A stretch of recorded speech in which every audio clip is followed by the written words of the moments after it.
market movers. This is The Pulse with Francine Lacqua. Good morning. Welcome to The Pulse. I'm Guy Johnson. I'm not Francine Lacqua. She is out again today. But let's talk a little bit about what's going on right now. We are counting you down to Jay Powell's speech, circa 3 p.m. UK time, a little bit later on. Will he shed light on exactly what the Fed's rate path is going to look like? This is a highly anticipated speech from Jackson Hole, Wyoming, later today. Laureline Chatelain, fixed income strategist at Pictet, joins us now. What are you expecting to hear from Jay Powell? Good morning, and thank you for having me. So we would expect him to hint at a September rate cut, but we would believe that he would still not say about the magnitude of the rate cut. We believe they will state that they want to be gradual in their rate cutting cycle and probably data dependent. And that means that the August employment report will be key. Absolutely, which we're going to get on the 6th of September. So we're going to have to wait for that data to figure out exactly what is going to happen here. Do you think the risk, though, is that he's more dovish or more hawkish?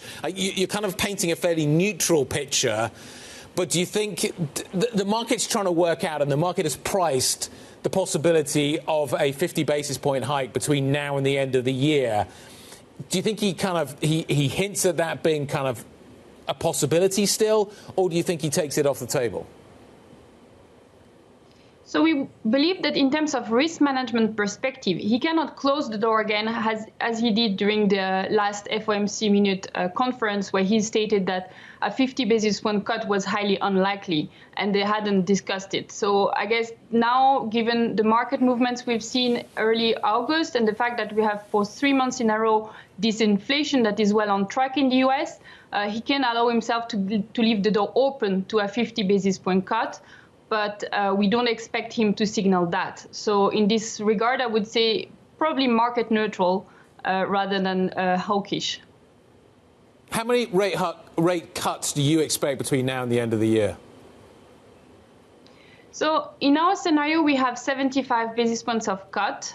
So that would be 3 times 25 basis points. And I think you're right, the market is more dovish than us, seeing almost 100 basis points of cut. On this side, we believe that maybe short-term U.S. Treasury yields could be surprised a bit to the upside and move higher into Powell conference.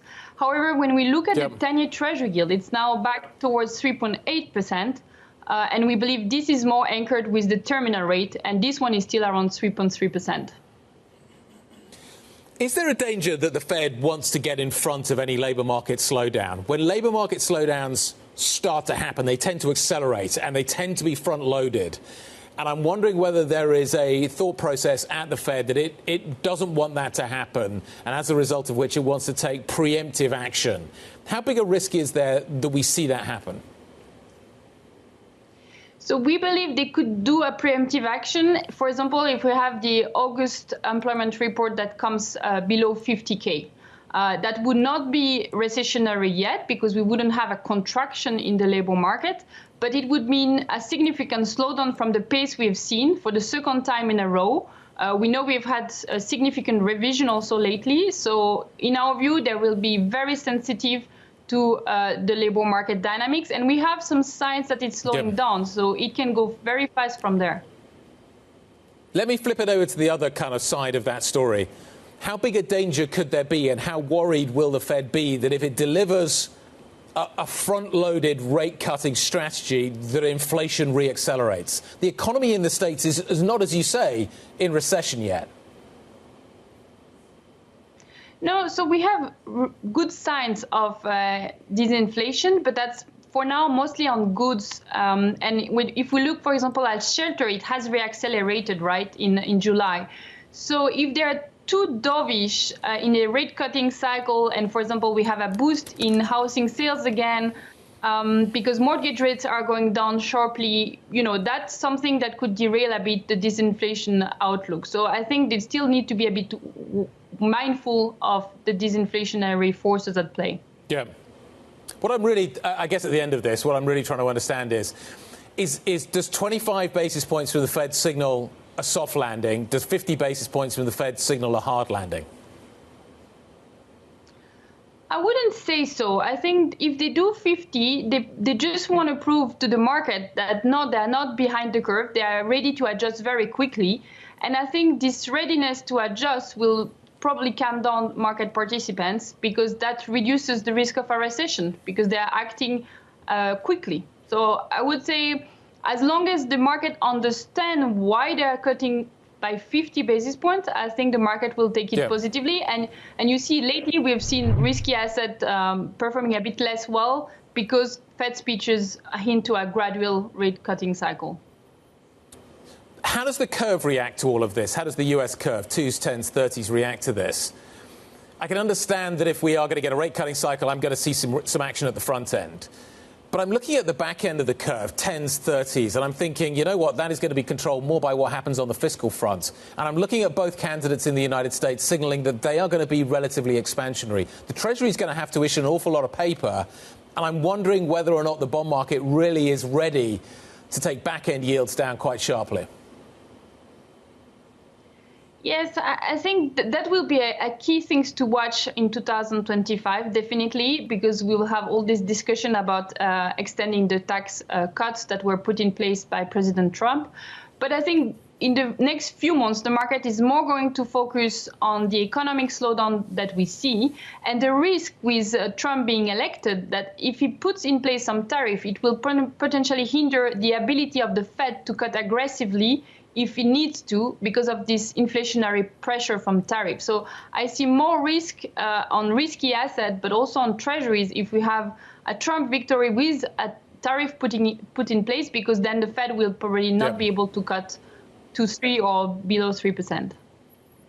Laureline, what does what Powell says today mean for the ECB, for the Bank of England, for European central banks? So I think what has been key over the last few months is the fact, and we saw that on the dollar weakness, right, is the fact that because the Fed is now readying its rate cutting cycle, it's going to enable the rest of the central bankers to actually go on with their rate cutting cycle without having the currency depreciating too much. So I think this is very key. And I think in terms of labor market, this is something that is specific to the US. In Europe, labor market is still very strong, but we have lots of weakness in the manufacturing sector. And we are starting to see signs that this is broad-based global. We see signs also in emerging markets. So we could enter something of a manufacturing global slowdown. It feels like, certainly looking at the PMI data out of Europe yesterday, that we're already there. And that certainly was the signal coming out of the headline numbers. But the other thing was that when I read the statements from market on the data that we saw, they're also flagging the inflation risk. And I'm wondering whether or not that is going to be something that the ECB in particular is going to be mindful of and maybe curtails its ability to deliver on those rate cuts, that kind of coordinated rate cutting cycle that you're talking about. Yeah, I think in terms of disinflation, in Europe, we're a bit ahead. And what we had also this week is good news on negotiated wages for Q2. It came down significantly in Europe, and that was in part due to Germany. So I think in terms of negotiated wages, and that's a key pressure on services inflation, we have good signs. And we know that for now, the services part of the economy is very robust in the peripheral countries where it's due to tourism, and the tourist season is almost over. So I think the path ahead for the ECB is quite okay in terms of rate cuttings. They can go ahead. Laureline, nice to speak with you this morning. Thanks for joining us from Geneva. Laureline Chatelain, fixed income strategist, joining us from Pictet. Stick with our Bloomberg coverage. We've got some great coverage coming up. Jay Powell speaking a little bit later on from the Jackson Hole Economic Symposium. We're going to start our coverage at around 2 p.m. UK time. I think Powell speaks at 3. We've got some great conversations in the build-up to that and around that. We're going to be sitting down with the Atlanta, Philadelphia and Chicago Fed presidents. Esther George is going to be joining us. Of course, she's the former Kansas City Fed president as well. You don't want to miss the surveillance special live from Jackson Hole. As I say, that starts at 2 p.m. UK time. We also need to talk about what is happening in Japan as well, or what has happened in Japan. The BOJ governor indicating earlier the rate hikes are still on the table if the Japanese economy meets the central bank's forecasts. Ueda getting a grilling in Parliament a little bit earlier on, but sounding slightly hawkish. We'll find out why next. This is Bloomberg.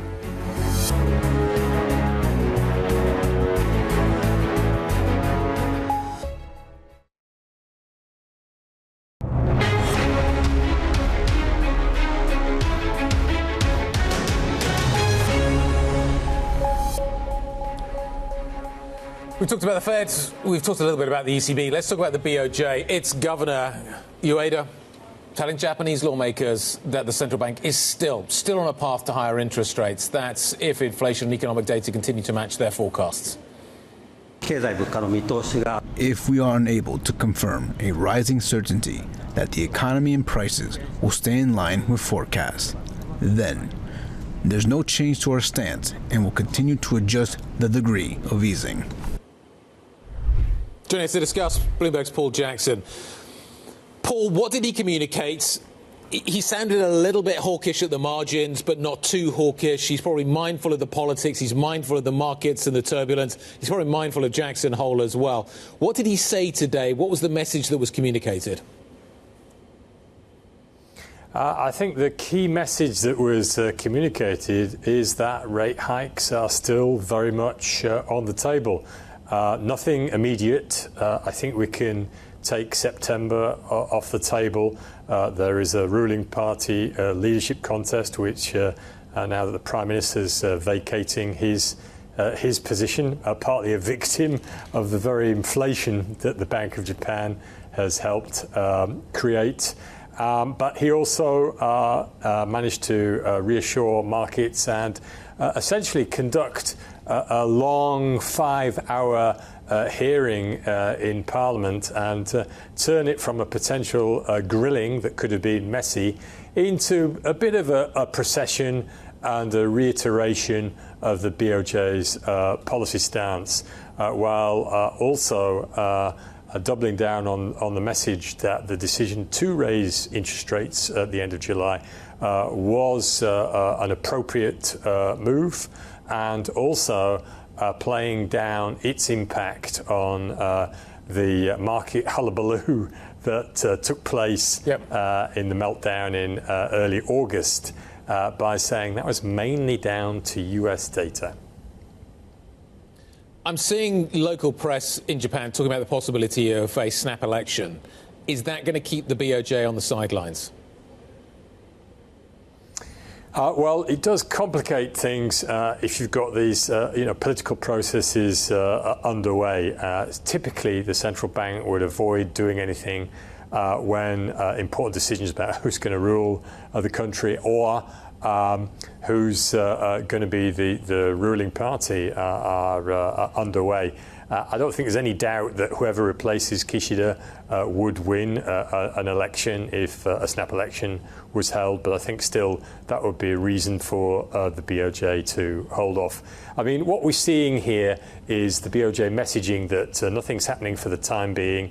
That would normally indicate, nothing happening for 3 months. So really late October is our earliest timing for any rate hike. And we do have another election somewhere in the world happening in early November that could be of great significance to markets. So I think perhaps the BOJ would also be a little cautious about making a move then. I think they want to see the dust settle after the US election. And I think if they're going to move this year, which 2/3 of economists think they will do, I think it'll come in December. If it does come in December, kind of where does that is that part of a process? Is that it? Are we going to see more after that? Where are people saying rates are likely to kind of stall out at? Are we going to 1.5? How high could rates ultimately go in Japan?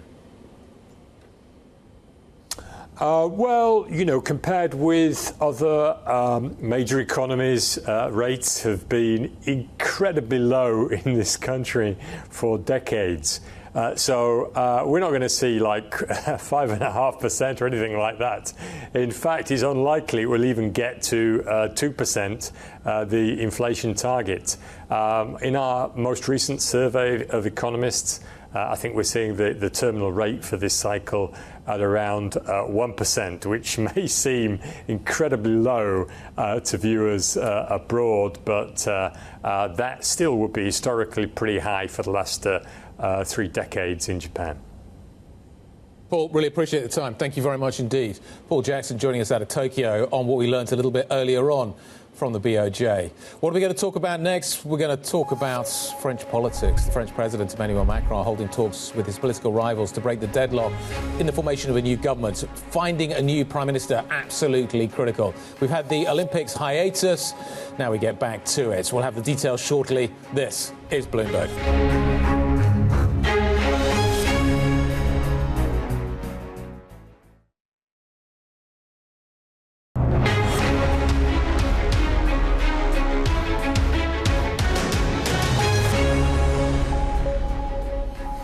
So, you are looking at live pictures, you will be in just a moment, of the Elysée. The French President Emmanuel Macron kicks off a key political process that is going to unfold over the next few weeks. We had the Olympics hiatus, but remember, we are now 6 weeks from that snap election.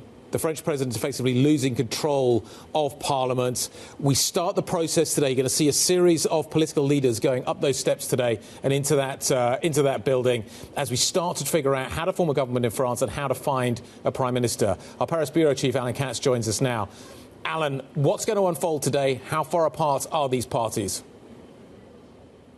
So, as you mentioned, there's going to be a series of political leaders who go to the Elysée today for meetings with President Emmanuel Macron. They're going to go separately, right? This won't be a big group meeting. And in each case, he is going to try to find sort of what is the lowest common denominator of something that various groups could agree on.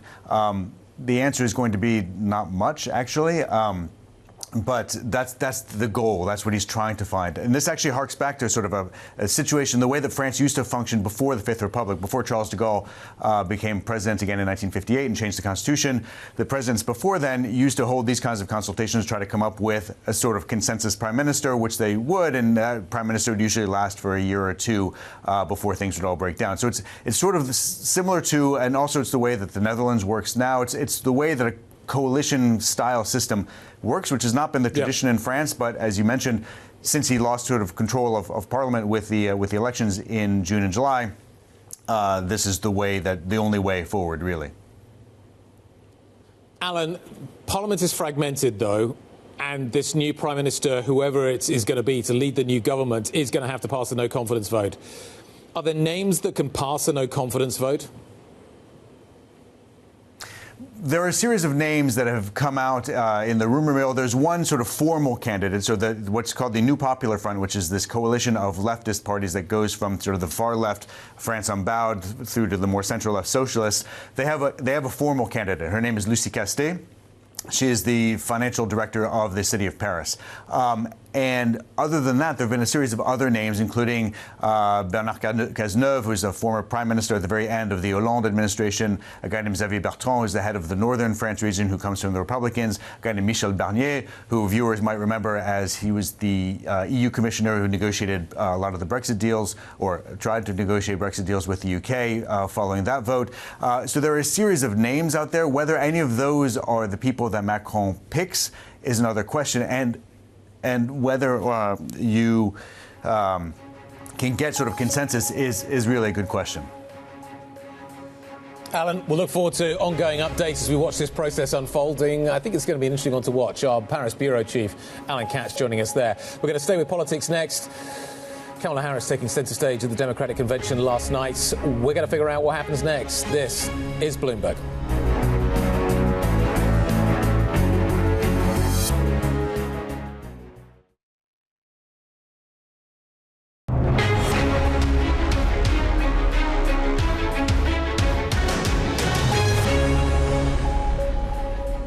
Good morning. Welcome back. You're watching The Pulse. I'm Guy Johnson in London, in for Francine Lacqua. Let's talk about the top stories this morning. European stocks edging a little higher. Investors are waiting for Fed Chair Jay Powell's key speech at Jackson Hole a little bit later on. Bloomberg special coverage begins at 2 p.m. London time. The yen climbs. It's a hawkish BOJ governor signals that he won't back off from hiking rates. This is Japanese inflation for July comes in hotter than anticipated. And Vice President Kamala Harris formally accepts the Democratic presidential nomination, making her case against Donald Trump and vowing to fight for the middle class. Let's talk about that story in a little bit more detail. She's done it. She accepted the nomination. It was a very slick DNC, you could argue, and Harris concluded it by laying out her vision for the country. She also warned about the possibility of the damage that could be caused if former President Donald Trump returns to the White House. I promise to be a president for all Americans. You can always trust me to put country above party and self, to hold sacred America's fundamental principles, from the rule of law to free and fair elections, to the peaceful transfer of power. Kamala Harris speaking in Chicago last night, concluding the DNC, reaching out to Democrats, but also clearly reaching out to the middle, the center, where this election in November is ultimately going to be decided. Bloomberg's Vonnie Quinn joins us now. Vonnie, let's talk about what we got yesterday. She proposed herself as a leader for all Americans. She talked about unity a great deal. What were the key messages that came across in this acceptance speech? Yeah, exactly, guys. She had a couple of jobs to do last night. She had to convince voters that she's more than just an alternative, a younger alternative to Biden.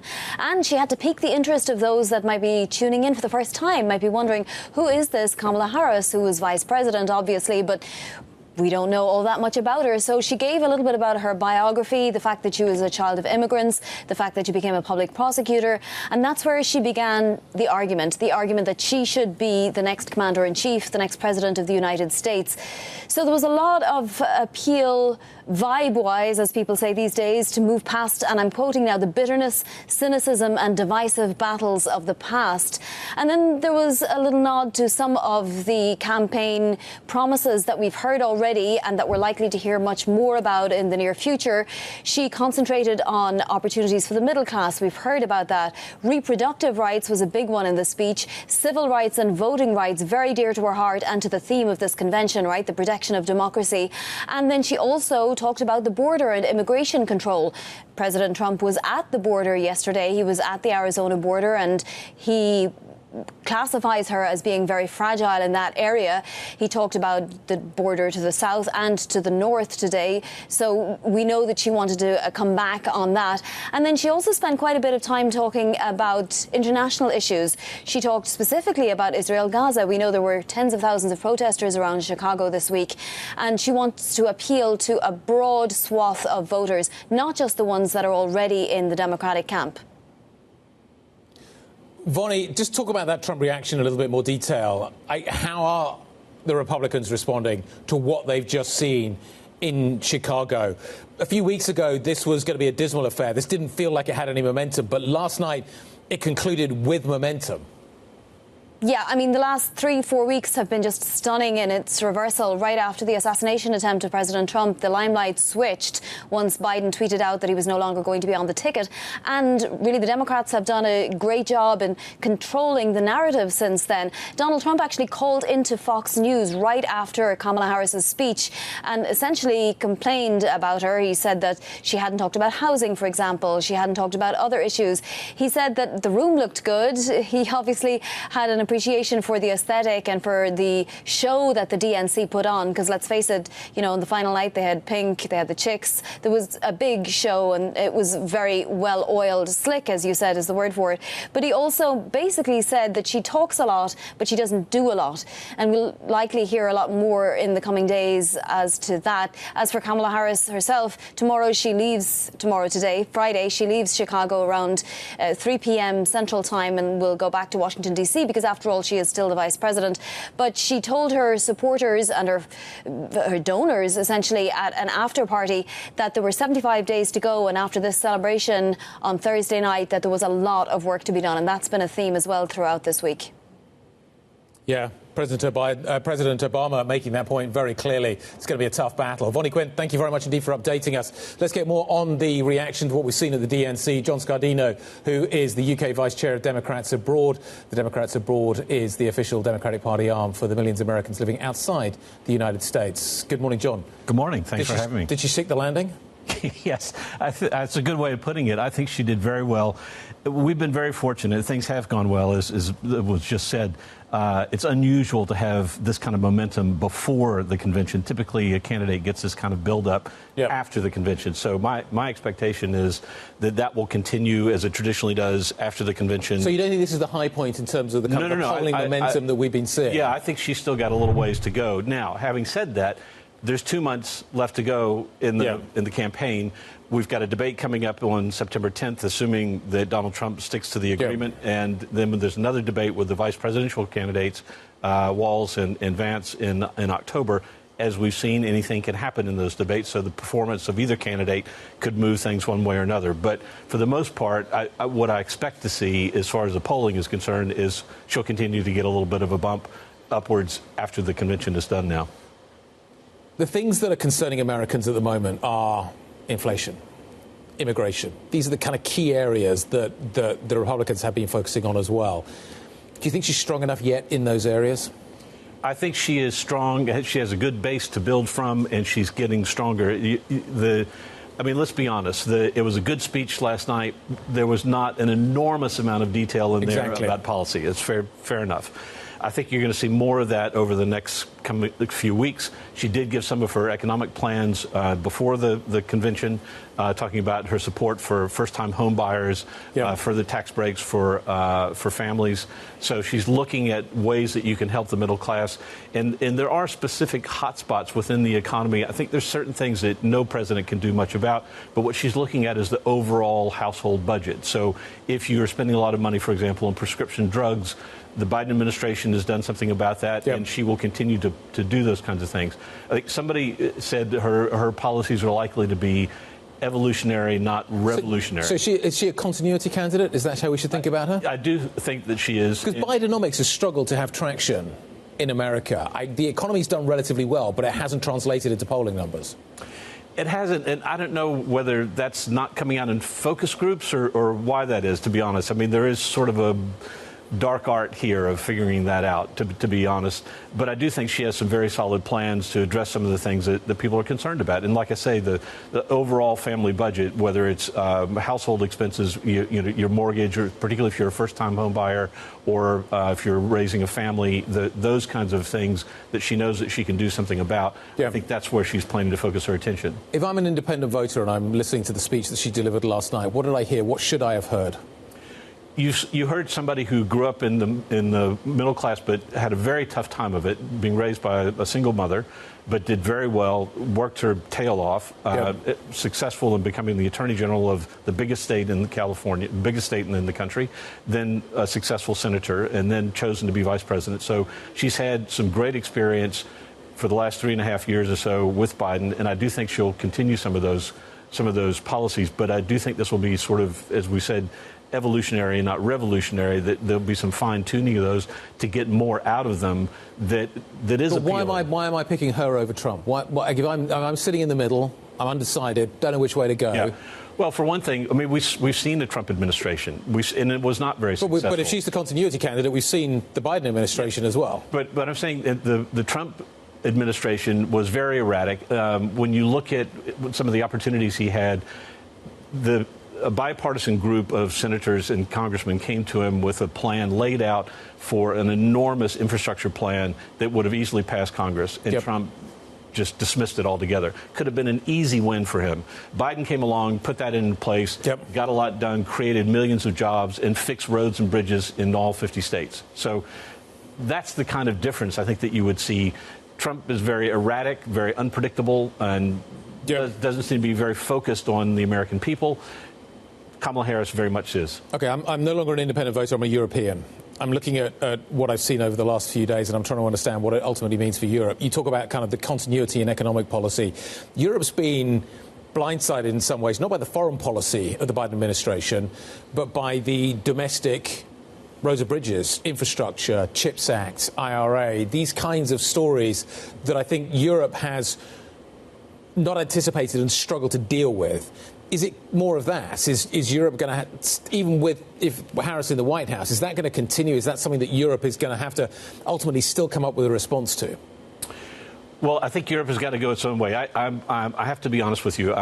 As a member of the Democratic Party and as a representative of the party abroad, foreign affairs are not something that I can. No, but you talk to a lot of people on this side of the Atlantic. I'm wondering what they're telling you. Yeah. If you are that representative, what are you telling them in terms of what they should be expecting? Is it more of the same? Is it more spending like we've seen under the IRA? Is it more of that build-up, that reshoring, that infrastructure development, that supply-side story that we've seen the Biden administration delivering? Is that something that we should be expecting again to be part of the Harris administration? I think to a certain degree, yes. I think that Biden did a very good job of focusing on rebuilding American manufacturing. He's done that with the CHIPS Act, as you say, and a number of other things. So I think that you could expect to see more of that. Now, just interestingly, talking about European views, there was a poll, and take any poll that you want, it'll say almost anything, really. But there was a great poll recently that showed Harris ahead by 51% over Donald Trump at about 28%. I mean, an extraordinary margin. That was a poll done by the Evening Standard of the British population. Of course, they don't get to vote in this election, but it was an interesting indicator of where feelings are in the UK. John, great to catch up. Thank you very much indeed for staying up and talking to us. I imagine you saw some of the speech last night, early morning. John Scardino, UK Vice Chair of the Democrats abroad. Democrats abroad and aboard. Thank you very much. OK, talking of change and leadership, we need to talk about what's happening at Nestle down in Vevey. A CEO shake-up, certainly stirring the stock, but not in the way the consumer goods company maybe was hoping for. We'll talk about what is happening down on the shores of Lake Geneva. We'll focus on that next. This is Bloomberg.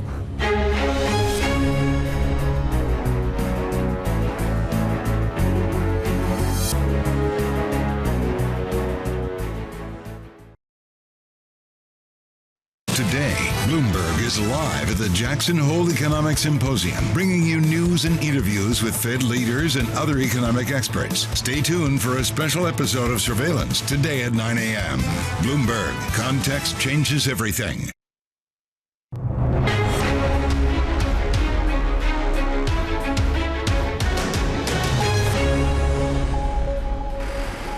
Liftoff in a flying taxi without a pilot.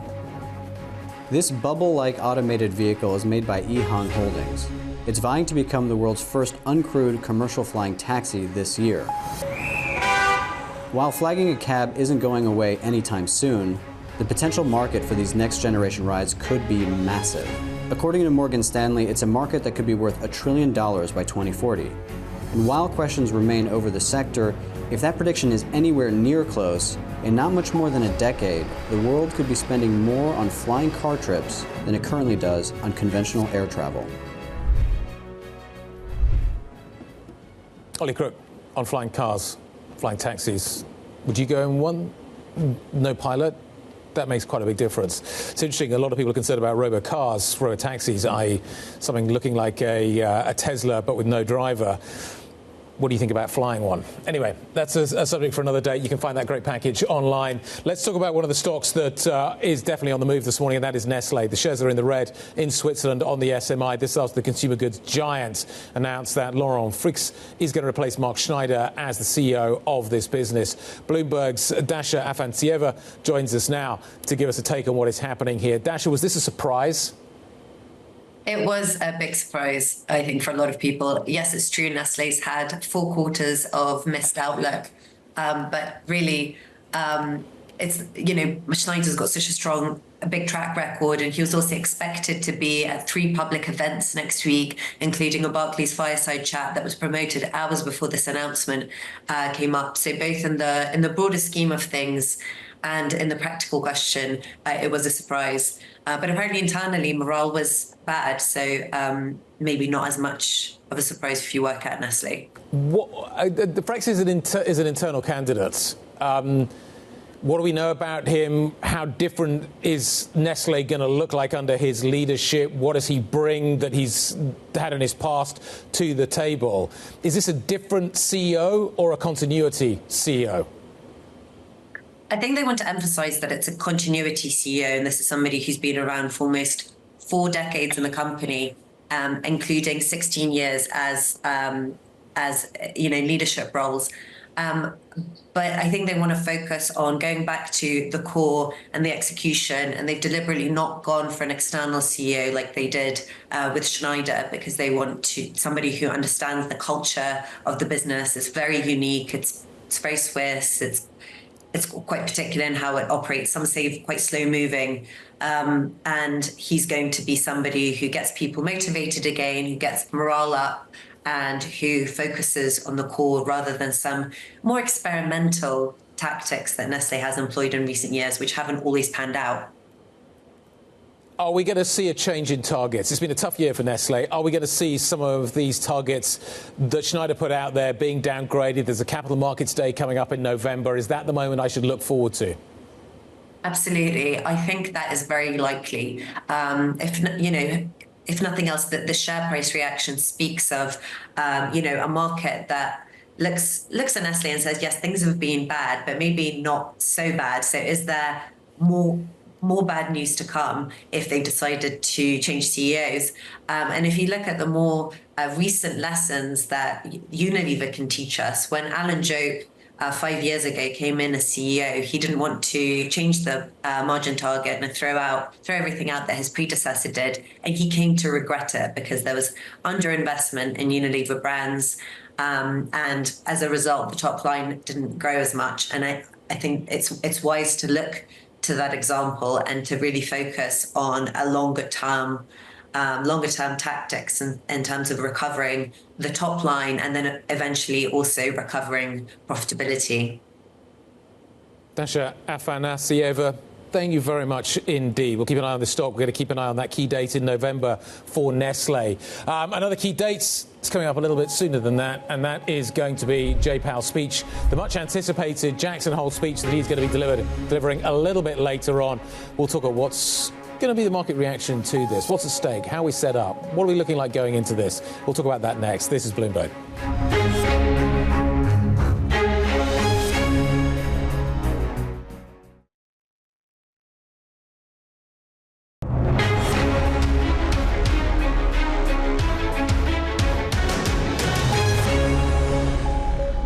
All Wall Street wants to know, how far will he go? Investors would love a rate cut pledge from Chairman Powell. That's not likely. He's also unlikely to say how far the Fed will cut or what their next steps will be. Instead, expect acknowledgement that the Fed is close to changing rates as long as the incoming financial data meets forecasts. He still has to get some of his colleagues on board. This mandate on the inflation side's really important. I think we seem to be getting some really good movement that direction.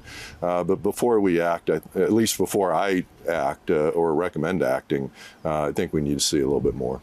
Kansas City Schmidt can't define how much a little bit might be. But for Wall Street, Powell just raising the subject may be enough.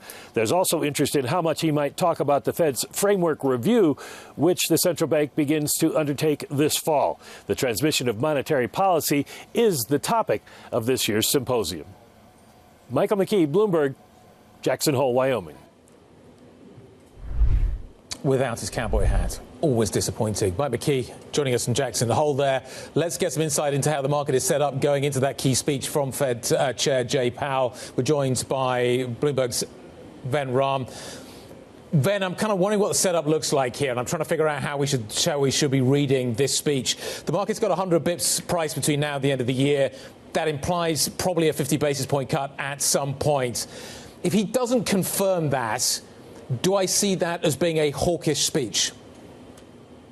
It'll be a pretty hawkish speech, as the markets will read into it, Guy. If you're looking for a cowboy hat, though, it's not coming from Powell. That much is clear.